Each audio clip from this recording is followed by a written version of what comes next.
Welcome to Royal Subjects, your go-to podcast for anyone trying to navigate the ever-changing world of real estate. Come with us as we explore topics that are always relevant, never boring, and designed with you in mind.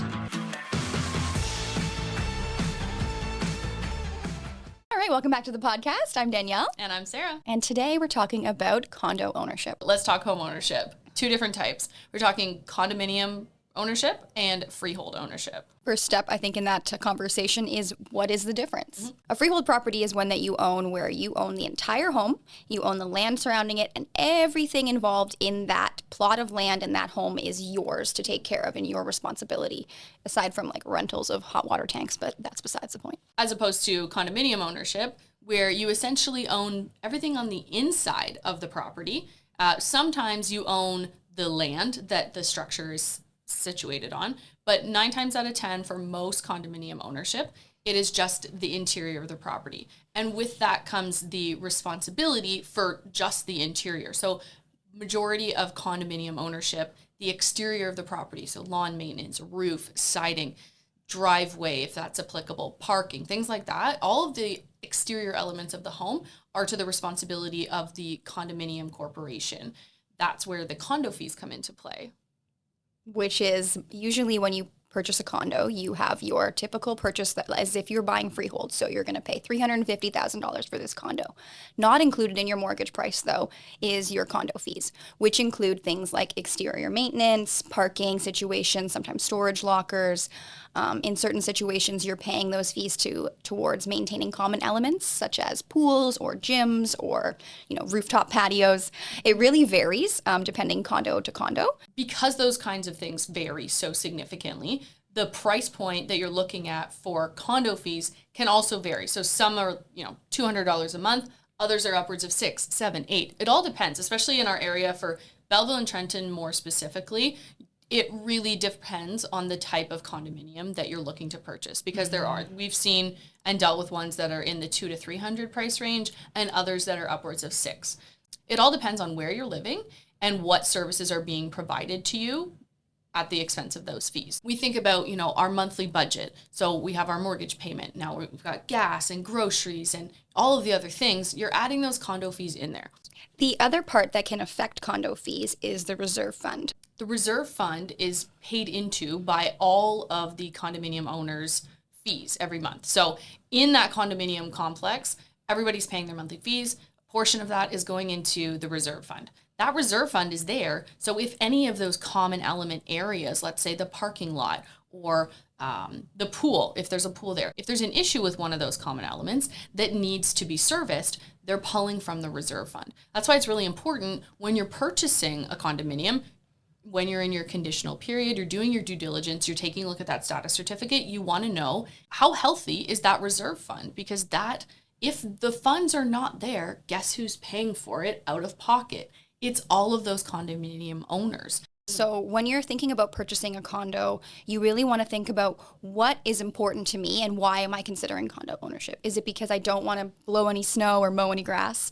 Or is it because I want access to a pool that I don't have to maintain? But a big piece to look into when you're looking at what you're paying for is, first of all, is what I'm paying because I get access to all of these amenities and all of these resources? Or is it because the reserve fund is low because something is wrong with the building? I think sometimes when we talk about fees, it can sound a little bit overwhelming or daunting. You're just like, oh, it's another thing I have to pay for. Mm-hmm. But on the flip side to what you said, if you're thinking about what you're getting for what you're paying, if it seems worth it to you, then great. It's the same thing as looking at a house in a rural location and you're getting, oh, look at this amazing yard. Look at we're getting a yard, we're getting a pool. You're getting those things and the value of your home, what you're paying and your mortgage is going to be higher. Mm-hmm. You're looking at a condo, it's the same kind of thing. It just looks a little bit different. Yeah, I had it compared recently to, actually, I have a client that's in the middle of purchasing a condo right now.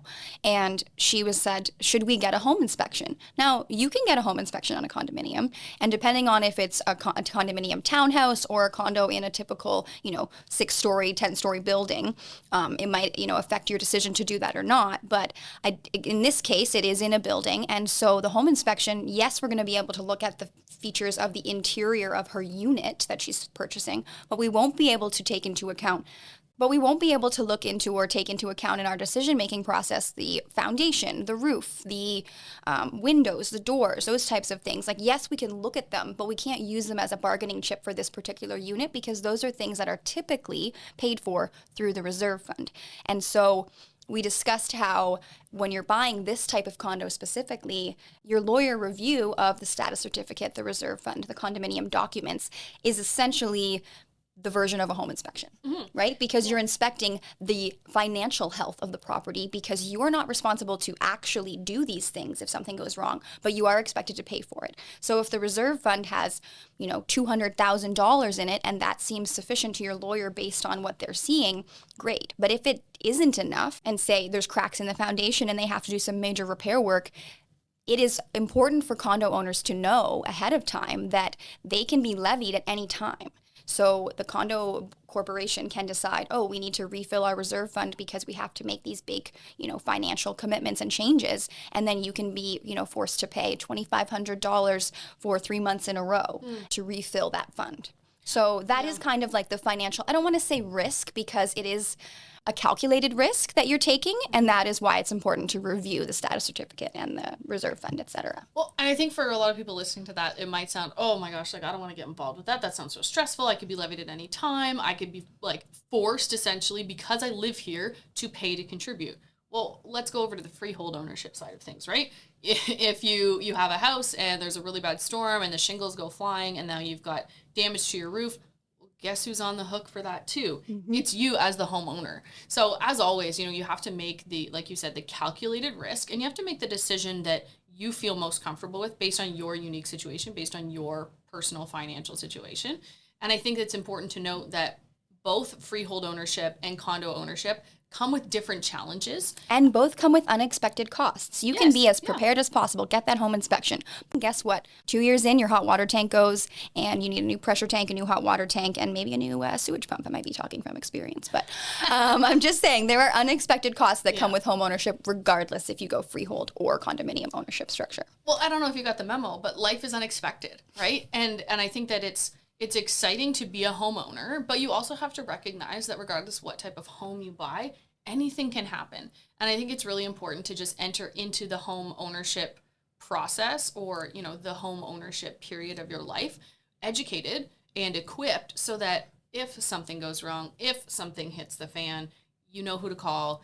You've got whether it's your actual reserve fund with your condominium corporation or perhaps a little bit of a savings account to, prepare you for emergencies. I think it's important to put your best foot forward and be proactive as opposed to reactive, right? Because worst case scenario, something goes wrong with your house and now you've got to sell your house because you can't afford to fix it. Well, and it's like you don't want to make decisions in your life based on, or not make decisions in your life based on what if. But I do think that there's value in having those conversations of what if this happens so that you know what the plan will be if it does. Yeah. Right? You can't predict everything, but you can be as prepared as possible going into the situation. Yeah. And I mean, speaking of preparedness, I think kind of the last point we need to touch on with condo ownership is if you're considering condo versus freehold, make sure you mention that when you're speaking with your mortgage broker because it's going to not be part of your mortgage, but it will be part of your monthly costs. And so it's something that they need to factor in when they're figuring out what your approval rate is. Depending on the condominium fees monthly,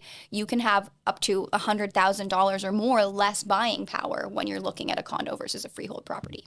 And if you still have questions about what a mortgage pre-approval process looks like, you can hop back to a couple of our episodes previously. We had Curtis Kirky. He's a local mortgage professional. He came in and sat with us for a few episodes and really broke down the process. So if that's something that you want to familiarize yourself with or perhaps refresh your memory on, take a look at those episodes. I really think that you'll get something good out of it. Mm-hmm. Absolutely. I hope you enjoyed this episode. I'm Danielle. And I'm Sarah.